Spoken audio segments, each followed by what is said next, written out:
नमस्कार दोस्तों, मैं दीपक शर्मा अंग्रेज आपका स्वागत करता हूं द लीगल चैम्बर में। अब दोस्तों, आज की वीडियो में हम प्रतिकूल कब्जा कानून यानी कि एडवर्स पोजेशन लॉ से संबंधित एक काफी बड़ी और महत्वपूर्ण अपडेट आप लोगों के लिए लेकर आए।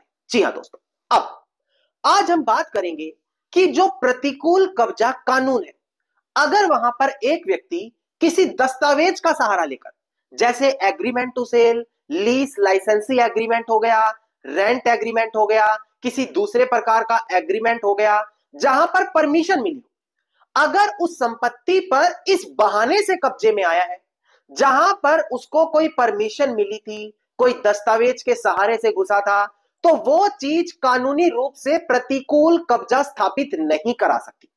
और जो ये मैं टॉपिक आपको क्लियर करके देने वाला हूं, ये रेलिवेंट जजमेंट के साथ आप लोगों को क्लियर करके दिया जाएगा। अब यकीन माने, आज की जो वीडियो है प्रतिकूल कब्जा कानून के खिलाफ काफी बड़ी साबित होने वाली है। अब दोस्तों, अगर आप लोगों को हमारी ये वीडियोस अच्छी लगती हैं, अगर आप लोगों को हमारी तरफ से किए गए एफर्ट्स अच्छे लगते हैं, तो मेरा आप लोगों से अनुरोध है, इस वीडियो को आप लाइक जरूर करें, ज्यादा से ज्यादा शेयर जरूर करें और अपना वैल्यूएबल कमेंट सेक्शन में जरूर लिखें। तो चलिए दोस्तों, अब आज की इस वीडियो को हम ज्यादा लंबा ना करते हुए आज की इस वीडियो को स्टार्ट करते हैं।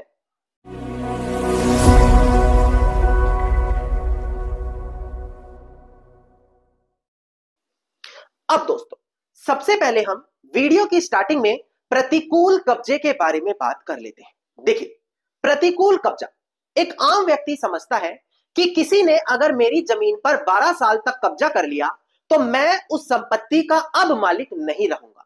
बल्कि प्रतिकूल कब्जा कानून कुछ और बोलता है। जिसको ज्यादा इस बारे में जानकारी नहीं है, वो अज्ञानता की वजह से गलत जानकारी यूट्यूब पर दे रहा है। देखिए, आपको सबसे पहले सेक्शन 27 ऑफ लिमिटेशन एक्ट 1963 को पढ़ना होगा।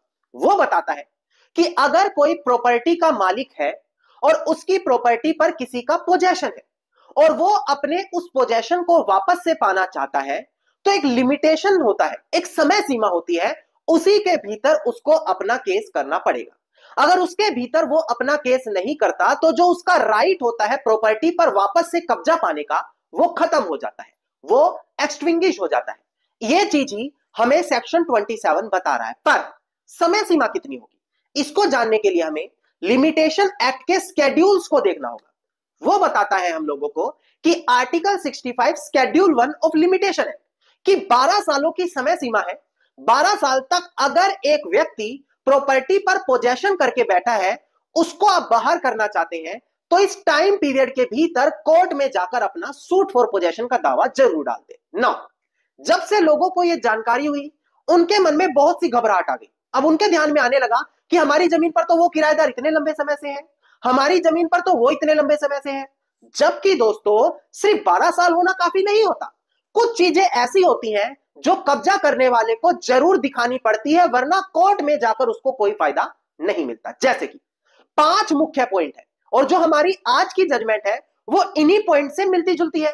तो अब वीडियो आपको बड़ी ध्यान से समझनी होगी, वरना आधी अधूरी जानकारी सबसे ज्यादा खतरनाक होती है। अब ध्यान दीजिए, डिस्प्ले पर आपको एक डायग्राम दिखाई दे रहा है एडवर्स पोजेशन का, जो एलिमेंट्स बताता है। एक एक करके पॉइंट्स पर ध्यान दीजिए।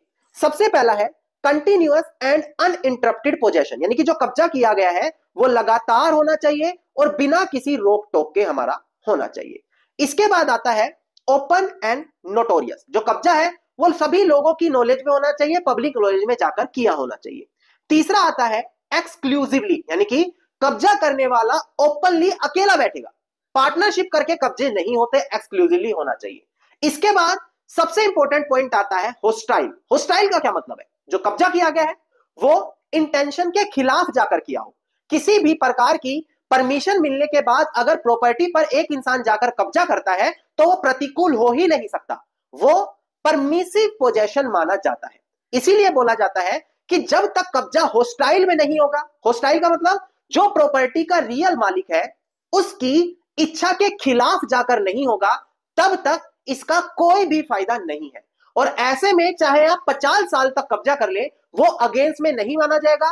वो ये कहा जाएगा कि मालिक ने आपको खुद बोला है रहने के लिए, परमिशन से आप बैठे हो, और वो प्रतिकूल कब्जा कभी बन ही नहीं पाएगा। अब लास्ट पॉइंट आता है स्टैट्यूटरी पीरियड, यानी कि जो 12 साल की समय सीमा है वो पूरी होनी अनिवार्य है। 11 साल, 10 साल, 3 साल, 5 साल इस कब्जे का कोई फायदा नहीं है। और 12 साल का मतलब ये नहीं कि कभी भी 12 साल, 12 साल प्रॉपर्टी के रियल ओनर की इंटेंशन के खिलाफ जाकर होने चाहिए। शुरू में अगर आपने परमिशन करी, बीच में इच्छा के खिलाफ हो गए तो उसकी कोई मान्यता नहीं है। आपको कोर्ट में साबित करना पड़ता है कि इस समय से हम प्रॉपर्टी के रियल ओनर की इंटेंशन के अगेंस्ट में बैठे हुए हैं और उसके बाद हमारे 12 साल हुए हैं। इस तरीके से एडवर्स पोजेशन एस्टेब्लिश किया जाता है। अब आप लोग कहेंगे कि सर ये जो बातें आपने बताई ये तो आपने ऐसे ही बता दी, कोई रेलिवेंसी नहीं है, कोई कानून नहीं है, कोई जजमेंट नहीं है, जबकि ऐसा नहीं है। डिस्प्ले पर ध्यान दें, काफी इंपॉर्टेंट केस लो है Karnataka board of Waqf versus union of India, साल 2004 की काफी महत्वपूर्ण जजमेंट है। यहां पर 3 मुख्य पॉइंट बताए गए, बड़ी ध्यान से समझिएगा। नेक वी, नेक क्लेम, नेक प्रिकैरियो। जो मैंने अभी आपको 5 पॉइंट बताए, होस्टाइल होना चाहिए, 12 सालों तक होना चाहिए, कंटिन्यू होना चाहिए, पब्लिक नॉलेज में होना चाहिए, एक्सक्लूसिवली होना चाहिए, ये तीनों पॉइंट इन्हीं बारे में बात करते हैं। अगर कोई एडवर्स पोजेशन का केस आप अपने फेवर में करवाना चाह रहे हैं तो इस रेलिवेंट जजमेंट का रेफरेंस जरूर दीजिए, क्योंकि कब्जा करने वाला इन 5 में से किसी एक पॉइंट में जरूर कमजोर पड़ता है और वहां से वो कमजोर पड़ा और आप अपनी जमीन वापस लेकर आ गए। इसीलिए ये जजमेंट काफी इंपॉर्टेंट है। नाउ अब हम बढ़ते हैं अपनी बिल्कुल लेटेस्ट जजमेंट की ओर। काफी इंपॉर्टेंट है, काफी मददगार है उन व्यक्तियों के लिए जिनकी जमीनों पर कब्जे किए जा चुके हैं। एक बार डिस्प्ले पर आप लोग ध्यान दीजिएगा, देखिएगा इसका केस टाइटल है शाहिद हुसैन, जो प्रेजेंट केस में हमारे पिटिशनर है, और यहां पर जो रिस्पोंडेंट है versus board of revenue of Uttar Pradesh and others. सबसे इंपॉर्टेंट चीज, रिट नंबर है 2398 ऑफ 2019 और 22 नवंबर 2024 की हमारी ये जजमेंट है, यानी कि बिल्कुल लेटेस्ट जजमेंट है। एक बार डिस्प्ले पर आप लोग जरूर ध्यान दीजिए, देखिएगा दोस्तों, यहां पर ऑनरेबल इलाहाबाद हाईकोर्ट ने बोला कि अगर आप UP abolition of zamindari and land reform act देखें, यहां पर यही बोला गया कि अगर एक व्यक्ति किसी प्रॉपर्टी पर कब्जे में इस तरीके से आया कि उसने पहले एग्रीमेंट टू सेल किया और बाद में कब्जा ले लिया, तो यहां पर इस ग्राउंड पर एडवर्स पोजेशन साबित नहीं किया जा सकता। और इसी प्रेजेंट केस में ऑनरेबल सुप्रीम कोर्ट की जजमेंट का रेफरेंस भी दिया गया था, Anchal Reddy versus Ramakrishna Reddiya and others. यहां पर ऑनरेबल सुप्रीम कोर्ट ने बोला था, देखिए डिस्प्ले पर, एडवर्स पोजेशन कहता है कि वो हमेशा रोंगली तरीके से होना चाहिए, मतलब कि एक इंसान के राइट के अगेंस्ट में जाकर पोजेशन होना चाहिए और वो लगातार लीगल और प्रॉपर तरीके से वहां पर बनाए रखना होगा। वो अगर किसी कॉन्ट्रैक्ट के चलते पोजेशन किया जा रहा है तो एडवर्स पोजेशन वो हो ही नहीं सकता। मतलब दोस्तों अब समझिएगा, कई बार देखने को मिलता है एक व्यक्ति कहता है जी हमारा किराएदार था, कब्जा करके बैठा है। दूसरा कहता है कि हमने तो उसको जो ये जमीन दी थी खेतीबाड़ी करने के लिए दी थी। कोई कहता है हमने अपना मकान केयर टेकिंग देखभाल के लिए दिया था। कई व्यक्तियों का कहना है कि हमने तो एग्रीमेंट टू सेल दिया था, बाद में पैसे का लेन देन नहीं हुआ, हमने तो कोई कागज बनवाए थे, कोई परमिशन दी थी, बाद में लेन देन नहीं हुआ और उसने जाकर कब्जा कर लिया।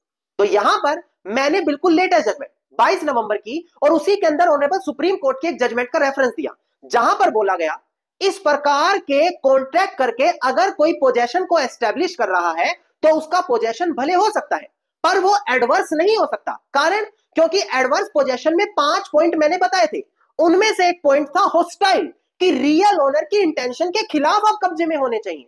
और अगर आपने परमिशन लेकर कॉन्ट्रैक्ट बनाकर कब्जा लिया है तो वो तो प्रतिकूल हो ही नहीं सकता, वो तो परमिशन मिलने के बाद, कॉन्ट्रैक्ट बनने के बाद आपका कब्जा आया है।